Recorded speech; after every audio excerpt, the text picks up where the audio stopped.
تو ساتھیوں، میرے پاس اس وقت میرے ہاتھ میں ایک کتاب ہے جس کا نام ہے میرا داغستان، اور یہ کتاب جو ہے رسول حمزہ توف کی کتاب ہے، اور یہ داغستان کے شاعر ہیں اور بڑے عجیب و غریب شاعر ہیں جناب۔ اپنی زبان ان کی جو ہے تو آوار زبان ہے، اور یہ زبان جو ہے تو اس میں انہوں نے شاعری کی۔ ان کے حوالے سے ایک بات بڑی مشہور ہے کہ ان کے والد صاحب نے بہت چھوٹا سا ایک سفر کیا تھا، اور انہوں نے اپنی لوکل زبان جو ہے، اپنی مادری زبان جو ہے، اس میں شاعری کر کے اتنا نام کمایا کہ ساری دنیا کا سفر کیا، اور ان کی جو شاعری ہے، ان کی کتابوں کے جو تراجم ہیں، ساری دنیا کی زبانوں میں ہوئے۔ ہمارا جو ہے تو آج ہماری خوش قسمتی ہے کہ پروفیسر ناصر علی سید صاحب ہمارے ساتھ موجود ہیں، اور اعجاز صاحب اور پروفیسر شعیب خٹک صاحب۔ سر، میں رسول حمزہ توف کی شخصیت اور یہ میرا داغستان اور ان کی شاعری، اور مجھے یہ بھی پتہ چلا کہ آپ کی ملاقات ان سے ہو چکی ہے، کچھ ہمارے ناظرین کی رہنمائی کریں اس کتاب کے حوالے سے۔ بڑی پیاری کتاب ہے، میں نے کچھ پڑھی ہے، اور آپ ہماری ذرا رہنمائی کریں سر۔ بہت شکریہ ملک ارشد، اور یقیناً آپ نے جس کتاب کی بات کی ہے اور شخصیت کی بات کی ہے،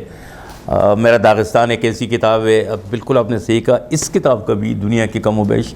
ساری زبانوں میں ترجمہ ہو چکا ہے۔ یہ شاعر تھے، شاعری میں اس کے درجنوں مجموعے جو ہیں وہ شائع ہوئے، اور بہت ہی خوبصورت شاعر تھے، اور بالکل آپ نے صحیح کہا، یہ آوار زبان کے شاعر تھے۔ آوار داغستان کو جو ان کا علاقہ ہے اس کی لوکل زبان ہے، بلکہ خود ہی کی کہیں لکھا ہوا ہے کہ کالے کالے پر، بلکہ بڑا اچھا ہی ایک نظم کی وہ چند لائنیں کچھ اس طرح ہیں کہ رسول حمزہ توف کہتے ہیں کہ اپنی محبوبہ سے مخاطب ہو کے کہتے ہیں کہ جس وقت تمہیں 100 لوگ چاہ رہے ہوں گے، پسند کر رہے ہوں گے، تیرے چاہنے والوں میں 100 لوگ ہوں گے، تو ان میں سے یاد رکھو ایک رسول حمزہ بھی ہے۔ جس وقت تمہارے چاہنے والے 50 کی تعداد میں رہ جائیں گے تو پھر بھی آپ یاد رکھیں ان میں سے ایک رسول حمزہ ہے، لیکن جس وقت تمہارے چاہنے والے 10 ہوں گے تب بھی ایک رسول حمزہ ہے، اور جب تمہارے چاہنے والے اس دنیا میں 2 رہ جائیں گے تو تب بھی ان میں سے ایک رسول حمزہ ہوگا، اور اگر تمہارا چاہنے والا دنیا میں صرف ایک شخص رہ جائے تو وہ میں ہی ہوں گا، رسول حمزہ ہوں گا۔ لیکن اگر کبھی آپ کو اس دنیا میں چاہنے والا کوئی ایک شخص بھی نہ رہے تو فوراً سمجھ جانا کہ آوار کے کالے پہاڑوں کے پیچھے رسول حمزہ مر چکا ہے۔ واہ، تو یہ ایسی خوبصورت نظمیں، ایسی خوبصورت گفتگو، ایسی خوبصورت اس کی نثر۔ یہ کتاب تو نثر کی کتاب ہے، شاعری کی نہیں ہے، بلکہ اس میں اس کی نثر پارے ہیں، اور بہت خوبصورت نثر پارے ہیں، اور ہر جیسا لگتا ہے جیسے ایک لائن، ایک اس کا حوالہ جو ہے وہ جن کو ہم سنہرے اقوال کہتے ہیں، تو وہ اس طرح کے اقوال زرین میں شامل ہوتا ہے۔ کئی ایک حوالے اس کے، مثلاً ہم چونکہ کتاب کی بات کر رہے ہیں، شعر و ادب کی بات کر رہے ہیں، تو شعر و ادب کے بارے میں رسول حمزہ فرماتے ہیں کہ جس وقت کسی شخص سے پوچھا جائے کہ تم کون ہو، تو وہ اپنے سفری دستاویز، پاسپورٹ وغیرہ وہ پیش کرتا ہے کہ میں یہ ہوں،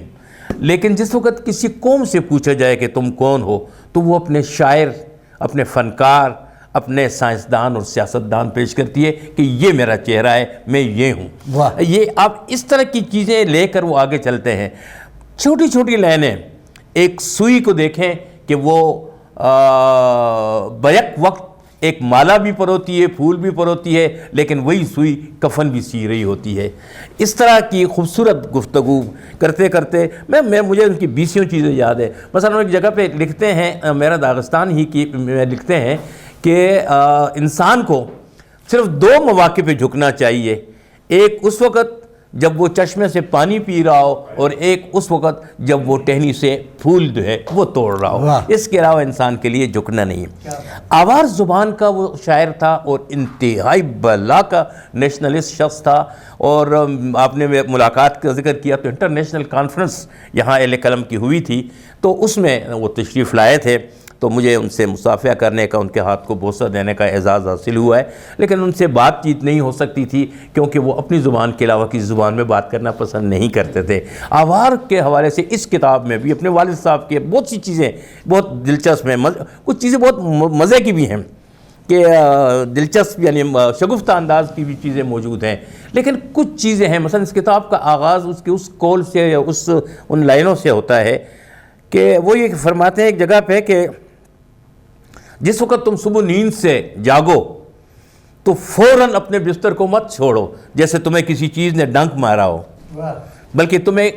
اٹھنے کے بعد یعنی جاگنے کے بعد بیڈ کے اوپر کچھ دیر بیٹھ کر اس خواب کے بارے میں سوچنا چاہیے جو خواب تم نے گزشتہ رات دیکھا ہے۔ ایسی خوبصورت باتیں، ایسی ایک عجیب و غریب قسم کی اس کی شخصیت کہ اس کی شاعری تو اپنی طرف وہ تو ہے ہی بہت ایک نابغہ شخصیت تھے، لیکن اس کی جو نثر ہے جو یہ کتاب ہے، جیسے میں نے کہا تھا کہ انہوں نے ایک جگہ پہ ان کی کچھ بد دعائیں اکٹھی کی ہیں، اور ان بد دعاؤں میں بہت مزے کی بد دعائیں ہیں، مزے اس سینس میں کہ جو انہوں نے جس انداز سے لکھا ہے، کئی ایک ہیں، ایک دو میں سنا دیتا ہوں۔ مثلا ایک یہ ہے ان کی کہ اللہ کرے کہ تمہاری والدہ، تمہاری ماں تمہارے باپ سے زیادہ مشہور ہو جائے، جیسے عربیوں میں بھی یہ ایک بہت بڑے حوالہ بنتا ہے کہ تمہاری ماں تمہارے والد سے زیادہ مشہور ہو جائے۔ اور اس میں ایک بد دعا یہ بھی ہے کہ اللہ کرے کہ تمہارے منہ میں اس وقت ہوا سرسراتی پھرے جس وقت تمہارا منہ دانتوں سے خالی ہو۔ اور اس کے بعد اس ایک جگہ پہ وہ لکھتا ہے کہ اللہ کرے یہاں بد دعاؤں میں اللہ کرے، ایک سیکنڈ لاسٹ آپ اس کو سمجھ لیں کہ اللہ کرے کہ تم اپنی محبوبہ کا نام بھول جاؤ، اور جو ہائٹ ہے جو لاسٹ ہے وہ یہ ہے کہ خدا کرے کہ تمہیں اپنی مادری زبان بھول جائے۔ تو یہ جو اس کا ایک احساس ہے جو رسول حمزہ کا، تو یہ ان سے وزیر کلم کانفرنس میں ملاقات ہوئی اور کسی زبان میں وہ بات کرتے نہیں تھے، ان کو بلایا گیا تھا، وہ بطور خاص آیا تھا، کہ خاصے اس وقت بھی ان کی خاصی ایج ہو چکی تھی، یہ کہیں میرا خیال ہے کہ ارلی 30s میں کہیں پیدا ہوئے تھے، غالباً 33 یا کچھ ان کی پیدائشی نہیں، اب تو میرا خیال ہے ابھی زندہ ہیں نہیں ہیں، ابھی زندہ نہیں ہیں، لیکن ابھی تک تو تھے کوئی، یعنی جب تک یہ تو اب میری ملاقات ان سے کم از کم اس بات کو بھی تو آج 8 سال سے زیادہ عرصہ ہو گیا ہے، رسول حمزہ توف، اور اگر زندہ ہے تو یہ 33 میں تو بہرحال یہ پیدا ہوئے، تو اس حساب سے تو ان کی پھر تقریباً 90 سال عمر ہے، یہ ایسا کہ اس وقت وہ حیات ہیں، میرا خیال ہے کہ حیات ہیں، تو 90 سال ان کی عمر ہے۔ لیکن یہ جو ان کا نثر پارہ ہے، اس نثر پارے میں صرف اس نے ایک جگہ پہ لکھا ہے کہ میری 2 مائیں ہیں، ایک میرا داغستان اور ایک میری رضائی ماں روس۔ یہ ان حوالوں سے جب بہت میں نے آپ کو کہا نیشنلسٹ ہے، اور روس کے حوالے سے، داغستان کے حوالے سے ان کی نظموں میں بھی ہے، لیکن ان کی اس کتاب میں بہت بڑے حوالے موجود ہیں، اور نثر ان کی ایسی ہے کہ آپ اس کو ایک دفعہ شروع کریں کہیں سے بھی تو آپ اس کو مسلسل پڑھتے چلے جائیں گے، کیونکہ ان کی نظموں کی بھی یہ خاصیت تھی، اور ان کی اس نثر کی، میرا داغستان کی بھی یہی حوالے بنتے ہیں۔ تو میں سمجھتا ہوں کہ اگر اس وقت وہ حیات ہیں یقیناً تو یہ ایک لیونگ لیجنڈ ہیں، اور ظاہر ہے کہ ان کا نام، ان کا مقام ان کی کتابوں کی وجہ سے اس علاقے میں سے نکل کر اور پوری دنیا میں پھیلا ہے۔ اس نے ایک بہت مزے کی بات کی ہے، میں کبھی کبھی سوچتا ہوں کہ بہت سی باتیں بہت سے علاقوں کی مشترک ہوتی ہیں، تو ہمارے ہاں بھی بچپن میں ہم سنتے تھے، کہا جاتا تھا تو کہ وہ یہ کہتے تھے کہ بچے کو اگر کبھی مارنا ہو تو اس کے چہرے پر مت مارو، ہم کہتے تھے سر پہ مت مارو، اور ہمیں بچپن میں بتایا کرتے تھے ہمارے والدین کہ جی سر قرآن شریف ہوتا ہے، انسانی جسم میں اس کی حیثیت وہی ہے جو قرآن پاک کی ہوتی ہے۔ تو ان کا ایگزیکٹلی وہی حوالہ ہے کہ جو چہرہ ہے اس کو کبھی نہیں مارنا چاہیے، یہ بہت انسانی جسم میں سب سے مقدس جگہ جو ہے وہ چہرہ ہے، اور چہرے پہ کبھی ہاتھ نہیں اٹھانا چاہیے۔ تو یہ آوار زبان کے ایک بہت بڑے شاعر، بہت بڑے نثر نگار، ان کا یہ بہت دیر سے یہ کتاب انہوں نے لکھی، اور ان کے سفر ناموں کے بھی اس میں بہت کچھ ہے، بہت حوالے ہیں، جو زندگی کو قریب سے دیکھا ہے اس نے، اور بہت قریب سے اس کو محسوس کیا ہے، کہیں بہت اندر سے، اور اس کے بعد وہ میرا داغستان میں اس کو محفوظ کیا ہے۔ کئی تراجم ہو چکے ہیں، لیکن اس کا یہ ترجمہ کی جو کتاب ہے اجمل اجملی صاحب کی یہ ہے، اور اس کے علاوہ عبدالعزیز خالد صاحب نے بھی اس کو ٹرانسلیٹ کیا ہے، اور بہت سے لوگوں نے ان کو ٹرانسلیٹ کیا ہے۔ بہت خوب جی پروفیسر صاحب، آپ نے تو جو ہے تو دریا کو کوزے میں بند کر دیا۔ شعیب صاحب کچھ کہیں گے آپ؟ سر یہ کتاب تو داغستان کا معروف نام کیا ہے، ہم اس کو کیا کہتے ہیں؟ ہم داغستان کا نام تو داغستان ہے، اچھا، روس کے ریاستوں میں ہے، جو اچھا سر، ظاہر ہے کتاب میں نے پڑھی نہیں ہے، لیکن سر کا جو ناظر سعید کا جو تبصرہ تھا اس سے کچھ نہ کچھ میں نے حاصل کر لیا کہ ایم اے لیول پر میں نے سعدی شیرازی کا وہ گلستان سعدی کے کچھ قصے پڑھے تھے، تو ہدایات اس میں حکایات جو تھے نا، تو شاید